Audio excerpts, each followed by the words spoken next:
bricoleurs et camping-caristes. Alors aujourd'hui, je vais vous parler des suspensions pneumatiques à ajouter sur vos châssis Ducato. Donc j'avais déjà ce genre de suspension que j'avais rajouté sur mon précédent camping-car qui était un Rapido. Là, comme vous l'avez peut-être vu sur notre précédente vidéo, on a changé de camping-car et on est passé chez Itineo. Donc j'ai commandé ces suspensions chez eBay. La première fois, je les avais commandées sur un site français pour un prix supérieur à celui-ci. Et là, j'avoue que c'est la première fois que je commande sur eBay. Je ne suis pas coutumier du fait et je suis assez satisfait. Alors d'abord, l'emballage était super costaud. Hein. C'était bien emballé dans une quantité de film de protection assez important. Et le colis est arrivé en parfait état. Donc je vais déballer ça avec vous et puis on va regarder ça ensemble. Donc là, nous avons donc le panneau avec les deux manos qui se met à la place prévue sur le Fiat Ducato côté gauche, hein, sous le volant. La place est prévue, donc deux manos, deux purges pour vider les valves droite ou gauche et un bouton de gonflage.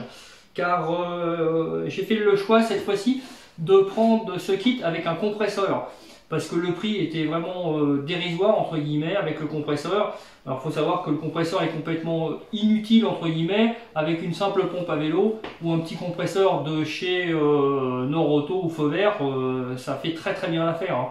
Hein.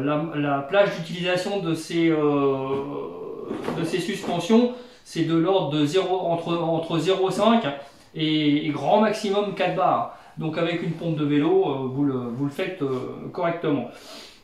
Alors là, mais ça c'est partout, hein, donc on peut voir que les manos sont gradués de 0 à 10 bars. Alors ce qui est un peu une bêtise, hein, quand on sait que la plage d'utilisation c'est 0,4 bars. Je dirais pas que ça fait à peine dédier l'aiguille, mais enfin ça aurait été beaucoup mieux avec des manos de plage d'utilisation de 0 à 4 bars, mettons.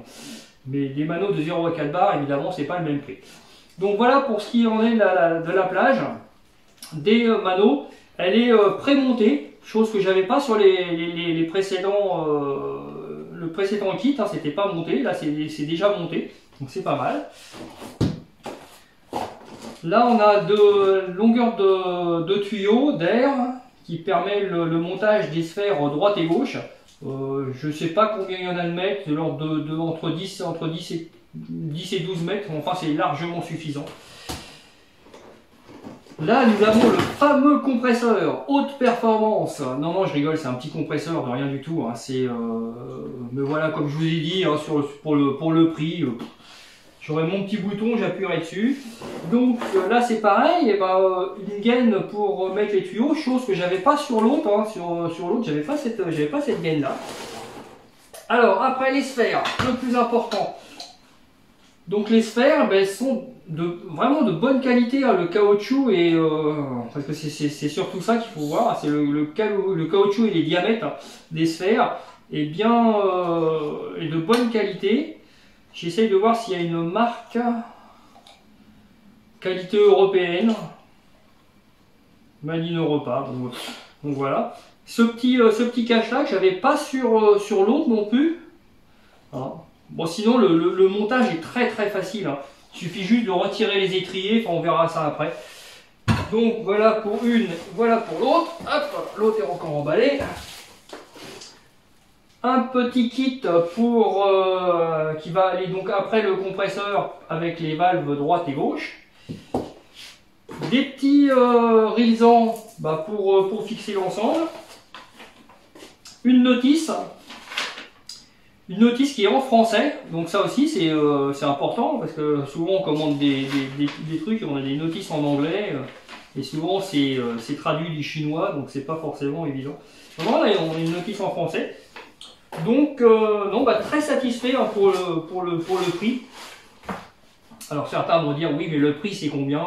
Très honnêtement c'est aux alentours de 300 €. J'ai plus le prix en tête. Mais ça, vous pouvez regarder vous allez sur eBay ou vous tapez suspension pneumatique et vous trouvez tout ça.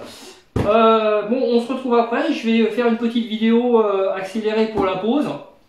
Et puis on verra ça ensemble, le gonflage, les gonflages, la pose, qui est très facile. Et on se fait un petit topo après le montage. Voilà, donc la dépose du cache marchepied, ça va être la place du compresseur. Il y a un peu de gaine, il y a un peu de passage normalement, donc ça c'est très bien fait. Il y a pas mal de vis à retirer, mais tout se retire assez facilement. Donc voilà la pose du compresseur. Alors comme vous pouvez le voir, eh ben, il n'est pas là. Il n'est pas là tout simplement parce que sur tous les tutos et même sur le mode d'emploi, on demande de le placer sous le marchepied. Et bien sous le marchepied, sur les intégraux, il n'y a pas de place. Alors peut-être sur les profiers, mais sur les intégraux, ça ne passe pas. Alors, j'ai trouvé une petite place ici. Hop, vous voyez, ça c'est la planche de bord. Hop, hop, hop. J'ai tout démonté. Il y a cette grosse patte en alu qui existe. Et il est là. Je l'ai monté sur des cils à bloc. Il me reste plus qu'à mettre les maneaux qui vont aller ici.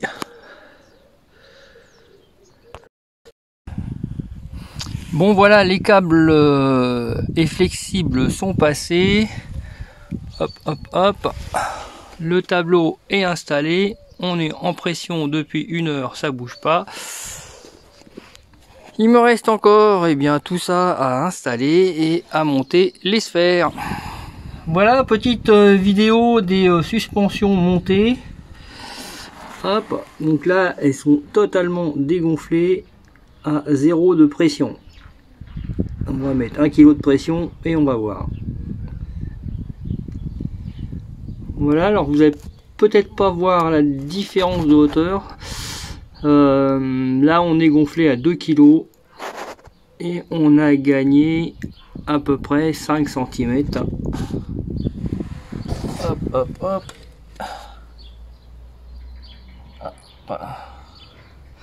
Donc voilà, ça c'est les anciennes butées, hein. On voit qu'on a gagné à peu près 5 cm avec 2 kg de pression. Et on peut monter encore, je pense, de quelques centimètres. Voilà, tout est terminé, remonté. Donc l'utilisation reste très simple. Un bouton poussoir, je gonfle les amortisseurs droite et gauche simultanément. Il s'équilibre naturellement à la même pression, et si pour une raison ou pour une autre je voulais baisser le côté gauche, il suffit d'appuyer ici, je dégonfle le côté gauche, et même chose si je veux dégonfler le côté droit, il suffit de dégonfler ça ici. La pression d'utilisation, moi quand je roule, je mets à peu près 1,5 bar à 2 bars. En fait, ça va dépendre un peu du chargement. Moi je me fie aux aiguilles, j'aime bien quand je peux voir les aiguilles se balader un petit peu, ça veut dire que mes amortisseurs travaillent tout simplement. Avant j'avais du tangage sur le camping-car quand je doublais des camions ou quand il y avait un petit peu de vent. Et il faut dire que maintenant avec ce genre d'amortisseur à air, il n'y a plus aucun effet de tangage quand on double un camion, nettement moins pas de prise au vent, mais de sensation de roulis quand il y a un vent assez important. C'est très agréable à conduire et aucune comparaison entre avant. Le gros avantage aussi, c'est tout simplement la mise à niveau du camping-car. Quand on est à l'arrêt, on peut gonfler et régler la hauteur de quelques centimètres, mais des fois 5 cm ça suffit à faire la différence pour être de niveau quand on est sur les cales. Et quand on est même bancal, on a vu plusieurs fois gonfler juste le côté arrière droit ou arrière gauche pour se mettre de niveau. Donc très bon investissement, très bon choix. Moi pour l'instant j'en suis très content.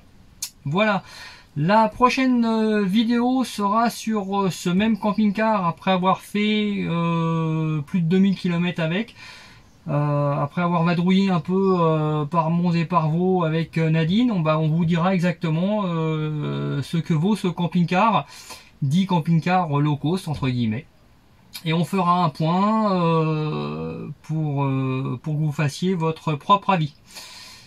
Je vous dis merci d'avoir regardé cette vidéo, un petit pouce bleu, un petit commentaire, ça fait toujours plaisir, et puis au mieux vous vous abonnez pour avoir la suite de toutes ces vidéos. Bye bye.